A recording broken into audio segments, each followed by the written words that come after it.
Hello there everyone. You are watching the Vintage Sewing Machine Garage. This channel on YouTube has been going for over 10 years now if you are new to the channel.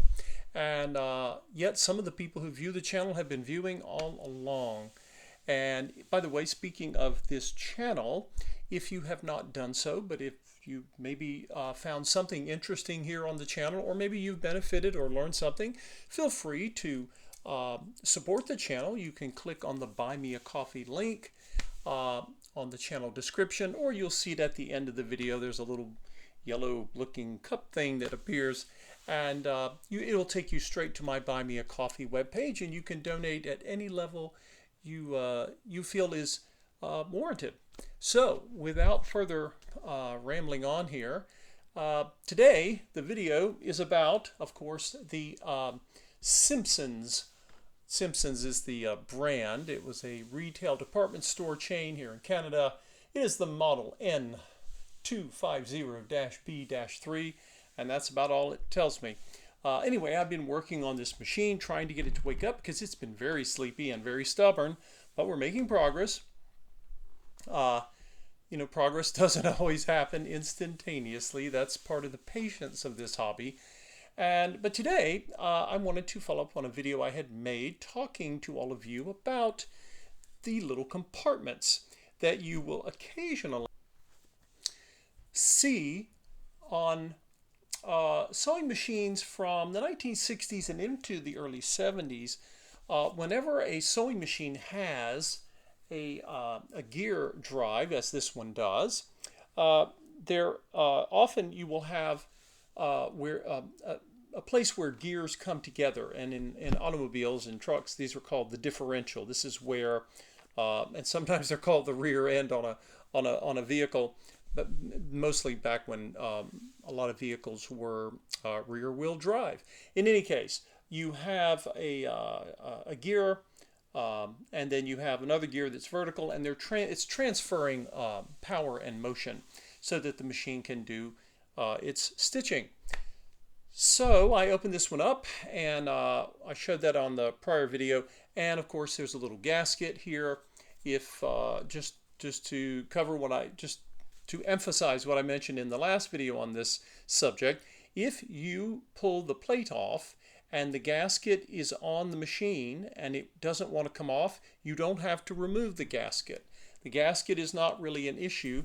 Sometimes you will find these little compartments, and I mean they will be just, let's lower the camera down a little bit, they will be literally packed with grease all the way up to the plate, and sometimes not. It really is not absolutely necessary. Now, there are people who disagree.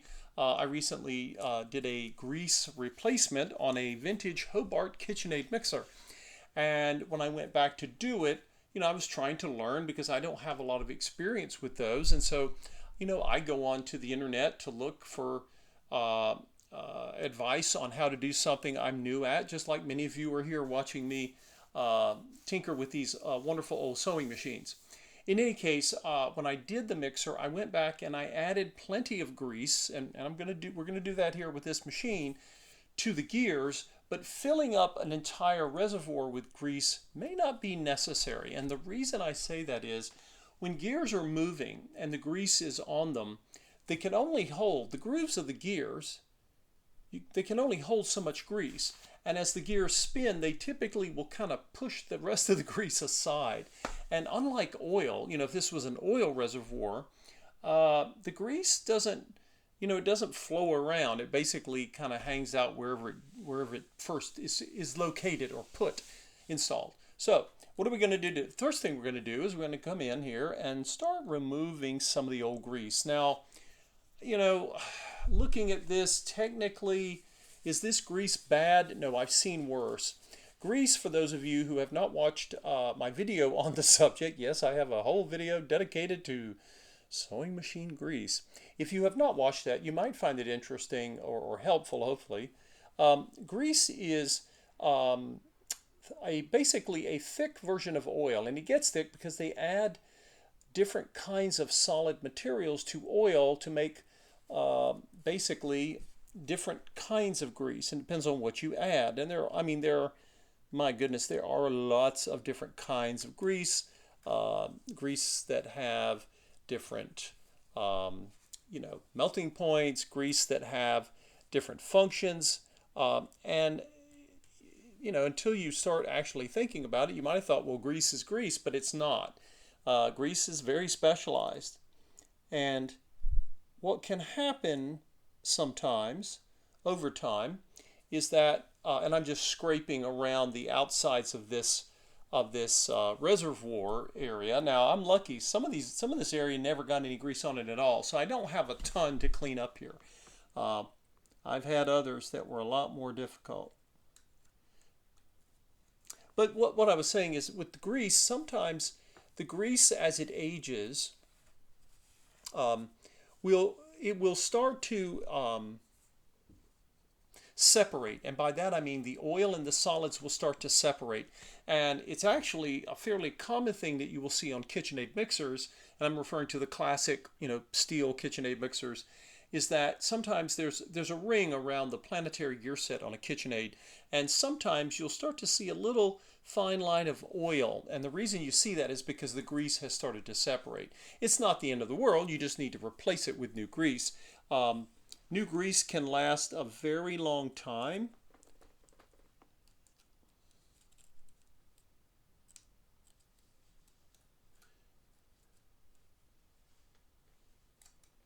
And I'm just kind of coming through here, and we'll turn the drive shaft to see if we can pick any up. And by the way, I'm using a little plastic, I don't know, it's not really a putty, maybe it is a putty knife. It may actually be a plastic, what is this? I think it might be a plastic palette knife for paints, for artist paints, maybe. I'm not entirely sure where I got it, to be honest, but it kind of reminds me of those. Typically, artists have metal. The nicer ones are made of metal that artists use when they're doing painting with a palette knife. You may have seen in the past vintage videos, I guess they're vintage now, of the famous artist Bob Ross when he would do painting, and you would hear the palette knife scraping across the canvas. Very relaxing to watch, as many people know. So I'm basically going to be using this little spatula here, or palette knife, if that's what it is, to basically remove the old grease. Now, this is similar to what I have done with, I think I've replaced the grease in 2 KitchenAid mixers now. I think one of the videos, I didn't do a video on the last one because I'm not, the purpose of this channel is not to teach people mixer maintenance. I don't consider myself having had enough experience with mixers to do that. And if I was going to do that, I'd really want to create another channel, because we have quite a lot to talk about on this channel as it is with sewing machines. Now, what I was going to mention that is, and I believe this is also true of the mixer when you're doing the grease replacement, I'm basically trying to remove as much of the old grease as I practically can.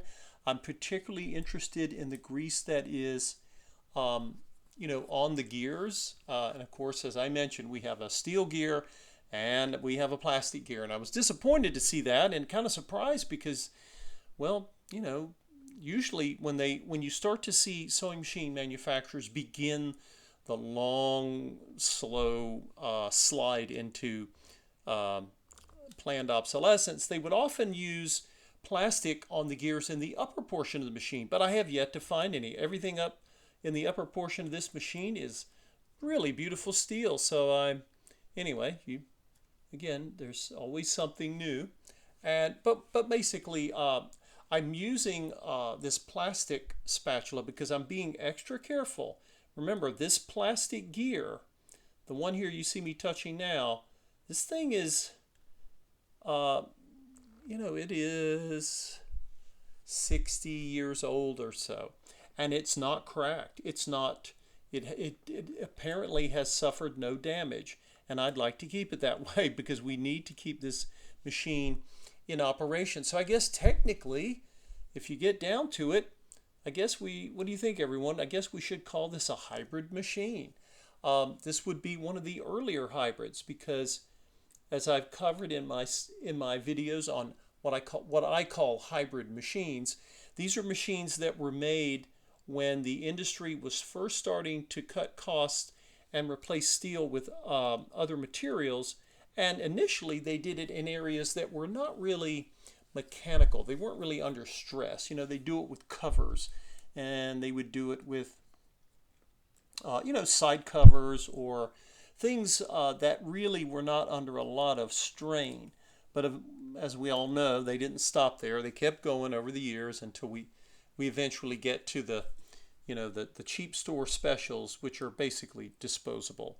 And I often tell people, if you are, first of all, if you're interested in a modern sewing machine, and many of you know I'm not a fan of a lot of modern consumer products, but I have met quite a few sewers over the years who have new modern sewing machines that they like for a whole host of reasons. But those machines were not cheap. They cost thousands of dollars. And so the new machines that will give you the most grief, of course, are the cheaper ones.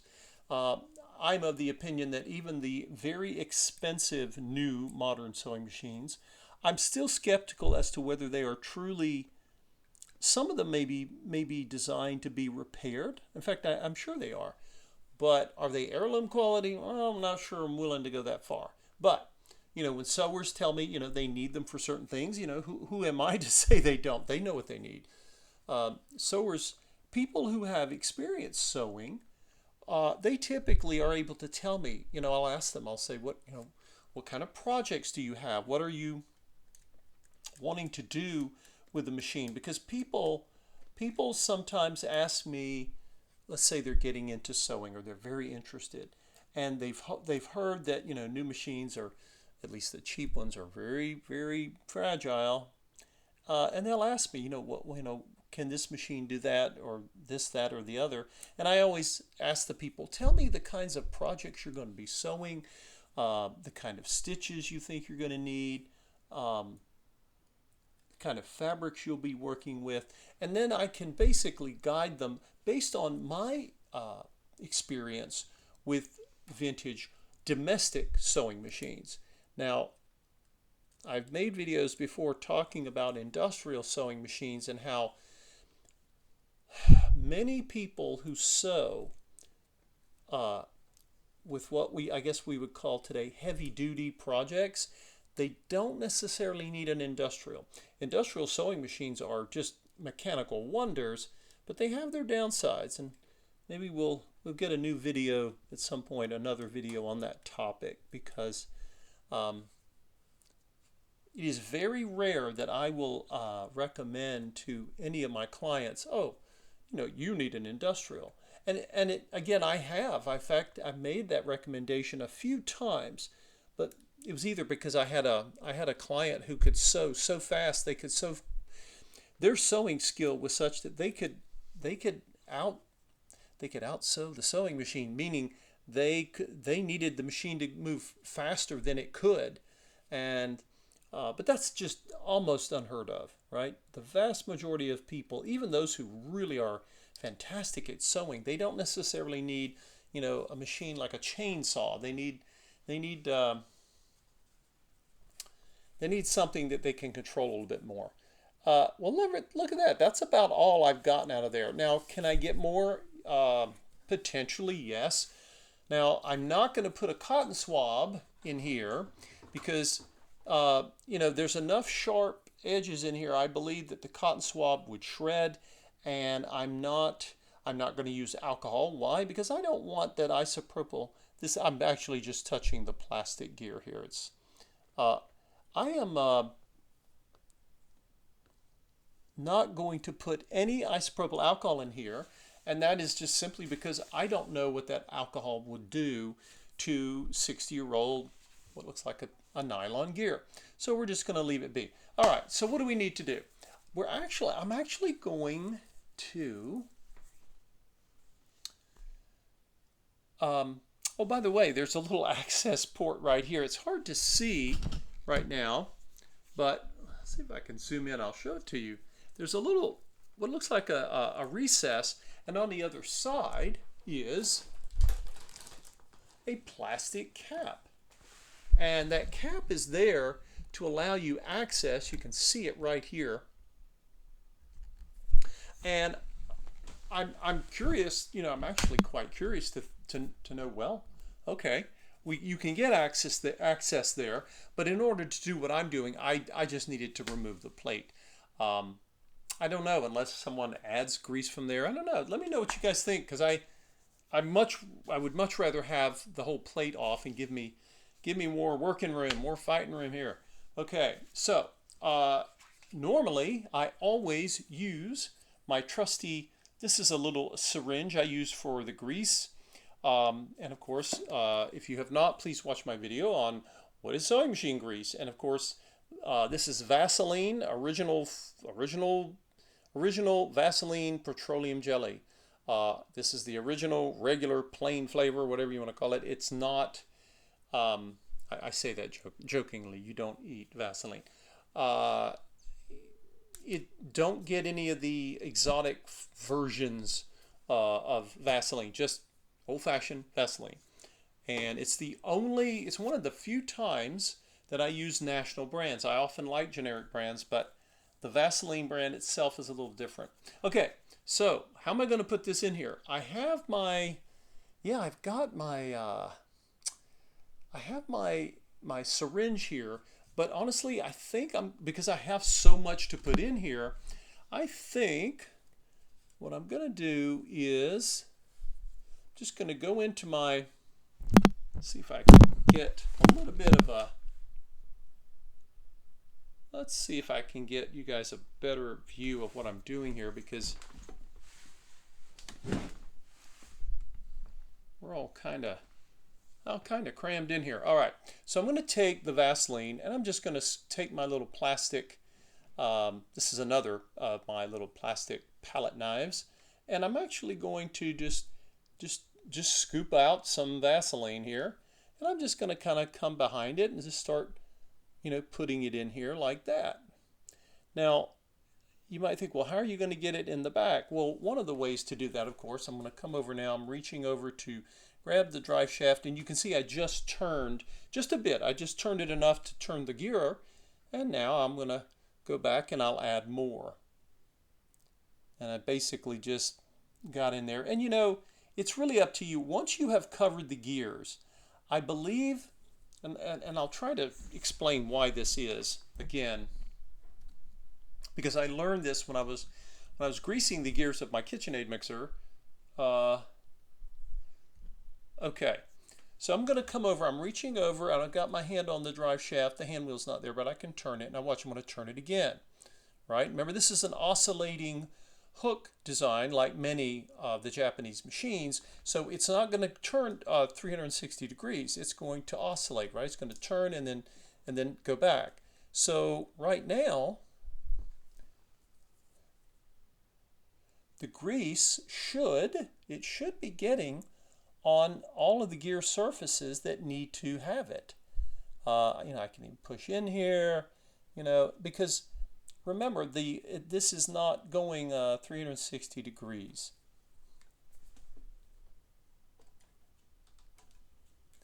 And now you can see, did you guys see that? I just covered the gears with grease, and now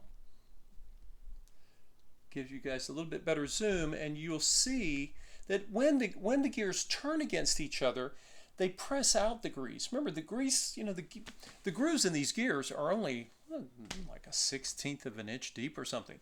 So it's not as if I fill this entire compartment with grease, what's going to happen is basically these gears are going to turn, and they're only going to use the amount of grease that they need. So you know, I can put a little bit, I have plenty of the Vaseline. It's not like I'm running low here.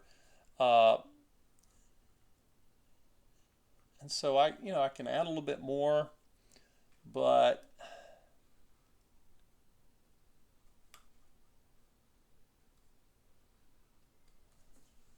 If I come over here and turn, I'm going to turn the drive shaft again.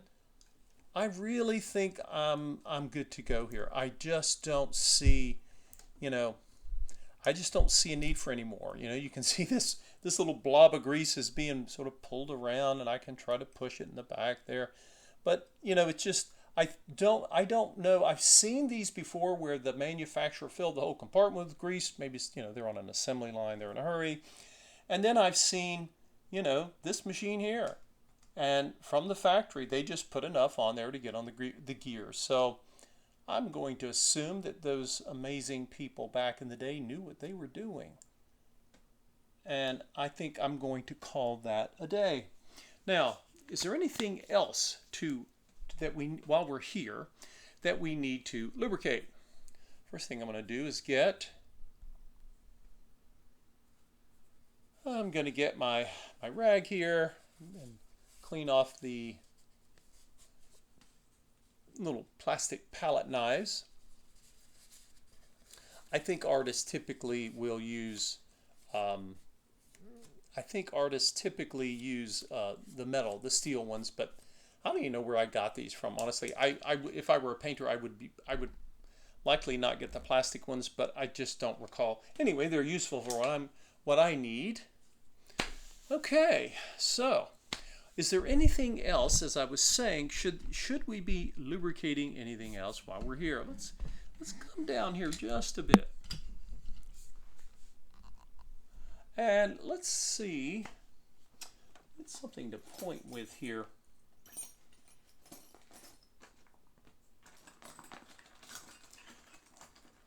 Sometimes there's so much going on underneath these machines, it's easy to miss. For example, right here, right? So we know that the shuttle is turning here. So should there be maybe some oil here? Remember, I typically am very, very conservative and frugal with putting oil in this area because this is where the lint flies, and we don't want to create a muddy issue, a muddy problem. And then what about further? Right down here. And I will lower the camera even more to make that hopefully a little easier. Right there. There's a spot right there, right? Where you can see where there's a shaft that's turning there. But again, you know, we've got grease. Keep in mind, if I put any oil in there, I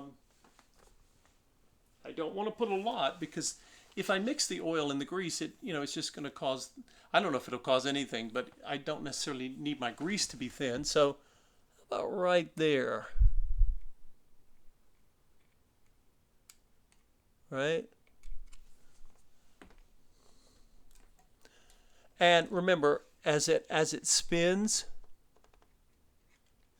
whenever you apply oil between two parts that move against each other, as they turn, the oil gets spread. So don't worry that you have to somehow figure out how the rest of it's going to get oiled. And that really is all I plan on doing with this little gear set. So it's not as bad as you might think if you thought, oh, how am I going to deal with this? Sometimes you'll open this up and you'll have more grease to clean out, so just, find yourself a nice, relaxing day and when you're working on your machine, and you can do that. And that really is all you should really need. The main thing, again, to remember is that when you have, and by the way, this gasket goes on one way, I believe. There we go. So I know that it almost looks like it would go on symmetrically, but it doesn't, because this side is shorter than this side. So if you're not sure, then just try it. If I try to put this on the wrong way, well, the upper hole's not going to line up with the gasket hole. So first that's how I knew, but if you didn't, that's how you would make sure that you don't damage your gasket. So now the gasket still has a very fine film of grease on it, which is just not a problem at all. In fact, that helps it hold on and stay on the area where it's going to remain once I get, once I get my plate back on to put in. And something, I don't know what that is. Maybe it's just old paint. Anyway, so remember, just like the gasket, the plate, right? If you look closely at this plate, let's put it against the white background of the towel. You'll really see this. You guys see this side? It's not as long as this side. The hole is not centered. It's actually biased toward the right. So that is what you want to be sure of when you are getting ready to put all of this back together. So, all right, let's raise our camera here. And you will see my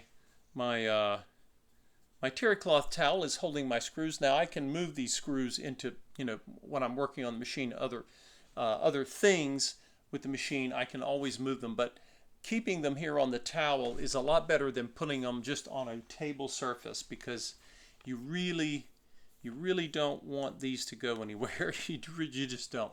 Now I'm going to do with these, maybe I don't need to, but I'm going to do what I always do when I'm putting screws back in that have not seen the light of day since the day the machine was made, back in the late 60s. I'm going to put one drop on the end of the bolts. And, it's not because, I don't know this thing will ever get opened again, but if it does, it took me no effort or time to do that. And what that tells me is that if the screws or the bolts were dry, they're not anymore, and it'll be fine. Okay, so I'm just going to go ahead and, I don't want my gasket to move, and it could, so I'm going to, instead of putting the plate on there, I'm going to actually line the plate up with the hole by putting the screw, in the top one here, and I'll go ahead and just get it lined up with the first hole, and I'm just turning it with my, and I know you can't see there, I'm turning with my thumb and my index finger, which I just did, okay, just to get it started. And you can see the holes here. Now, if you cannot see the holes, that means your gasket has moved.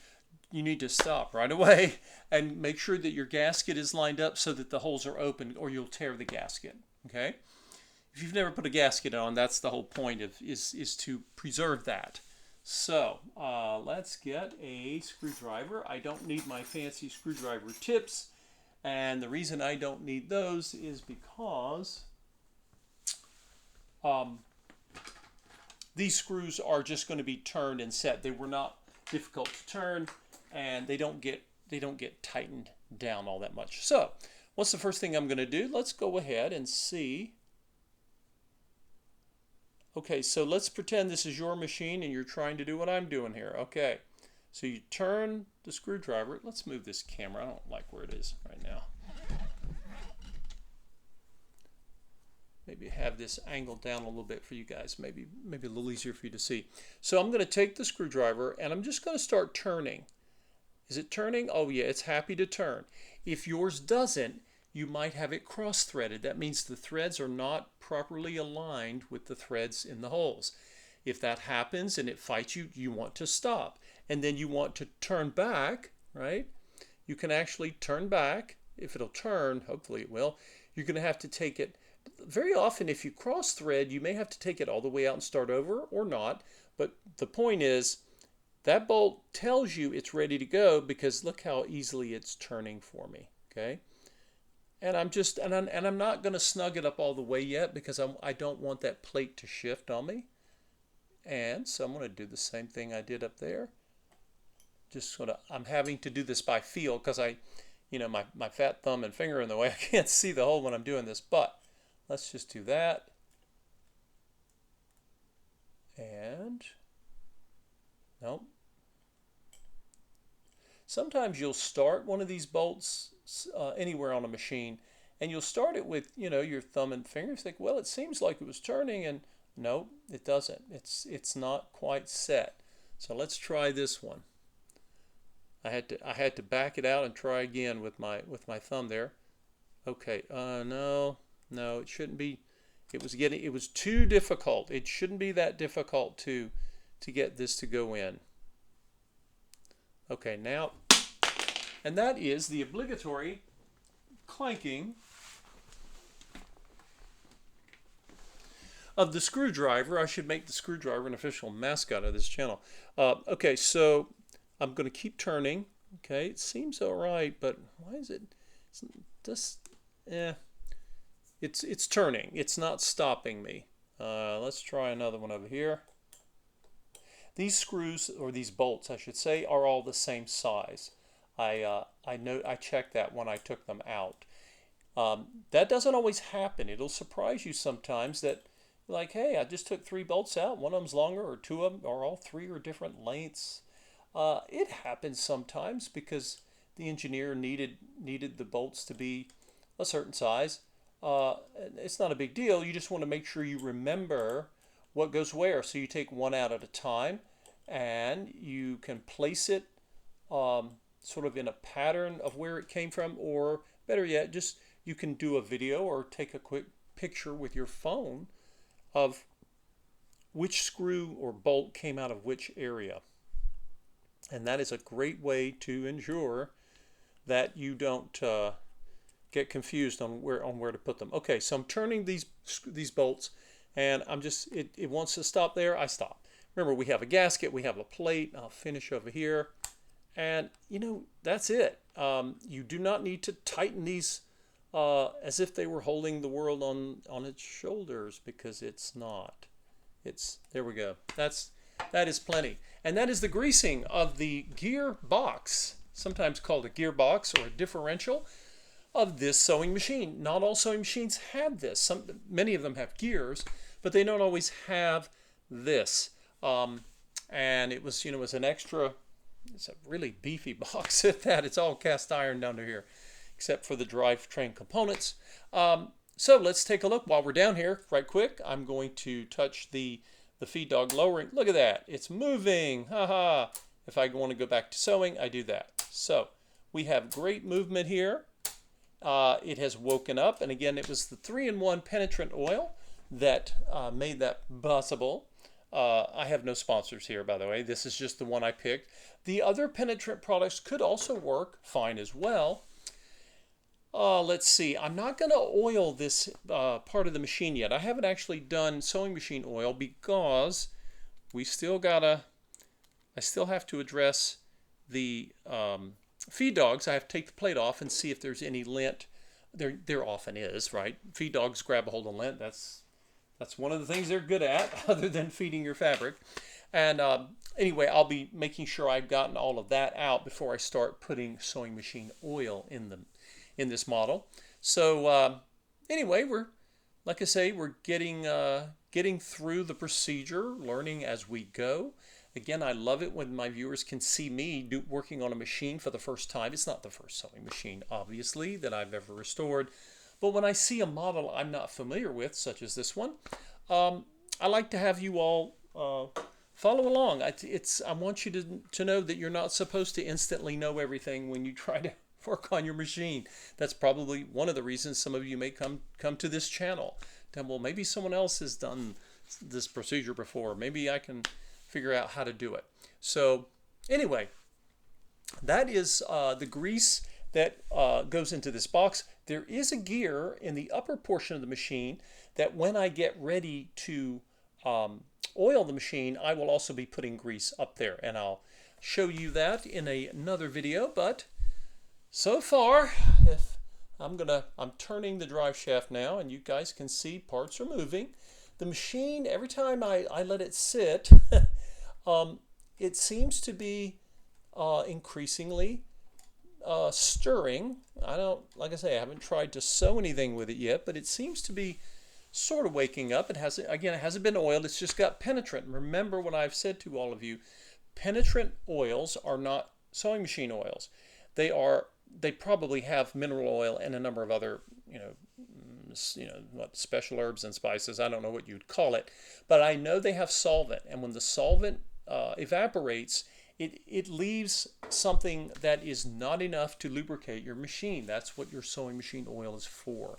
So again, penetrant products can be extremely useful, and I think you've seen an example of that here, but don't think of them as a substitute for sewing machine oil, because they're not. And with that, I appreciate all of you watching and staring at the underside of this once proud and mighty sewing machine, and we hope that it will eventually be proud and mighty once again and serve a new owner that I hope to find. And with that said, I will see all of you in the next video.